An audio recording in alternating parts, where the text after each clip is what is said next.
And first of all, happy Father's Day po sa lahat ng tatay natin dito sa church. Then, kay Papa, Happy Father's Day.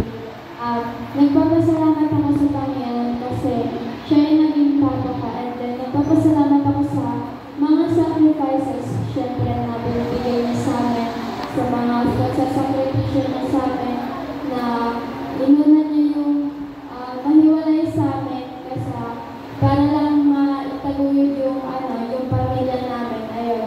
Nagpapasalamat ako sa Panginoon kasi kasama din namin siya naglilingkod dito sa church kahit malayo siya, naglilingkod pa lang siya sa Panginoon. Ayun. Nagpapasalamat ako sa mga pag-iingat ng Panginoon sa kanya doon sa ibang bansa and then sa mga pagpapala na dumadating sa amin dahil sa kanya. Happy Father's Day.